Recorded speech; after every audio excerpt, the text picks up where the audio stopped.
ஈரோடு பெருந்துறையில் இன்று தமிழக வெற்றிக் கழகத்தின் மக்கள் சந்திப்பு கூட்டம் நடந்தது. ஏற்கனவே கரூர் சம்பவம் பெரும் அதிர்வலைகளை ஏற்படுத்தியிருக்கும் நிலையில் முன்னெச்சரிக்கையாக பலமான பாதுகாப்புகள் ஏற்பாடு செய்யப்பட்டிருந்தது.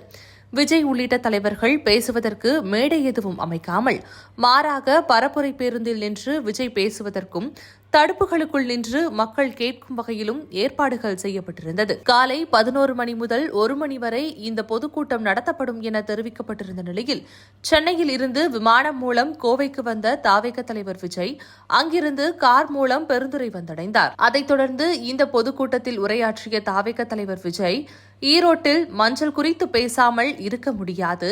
நம் கட்சி கொடியிலும் அந்த மஞ்சள் இருக்கும்.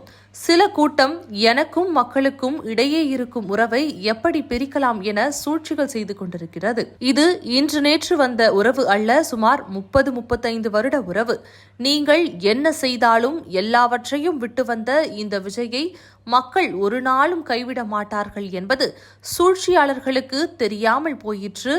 உங்களை நம்பித்தான் வந்திருக்கிறேன். உங்களுக்கு எப்போதும் நன்றியுடனே இருப்பேன் என்று பேசினார். தொடர்ந்து பேசிய விஜய், அண்ணாவிடமிருந்தும் எம்ஜிஆரிடமிருந்தும் தேர்தல் அணுகுமுறையை ஏற்றுக்கொண்டோம். இவர்கள் இருவரும் தமிழ்நாட்டின் சொத்து. இவர்கள் இருவரையும் யாரும் சொந்தம் கொண்டாட முடியாது. அவர்களை எடுத்துக்கொள்ளக்கூடாது என யாரும் அழுது கொண்டிருக்கக்கூடாது. உங்களுக்கு தாவேகா ஒரு பொருட்டே இல்லை என்றால் பிறகு ஏன் கதறுகிறீர்கள், புலம்புகிறீர்கள்? முதலில் மண்டை மேல் இருக்கும் கொண்டையை மறைங்க சார்.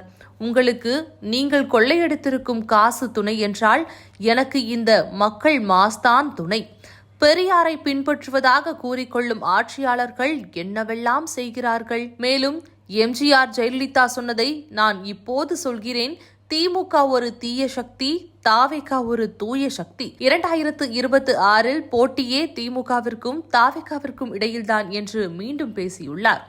ஏற்கனவே இதேபோல் பலமுறை பேசியும் அது மக்கள் மத்தியில் எடுபடாத நிலையில் இன்று மீண்டும் கூறியுள்ளார்.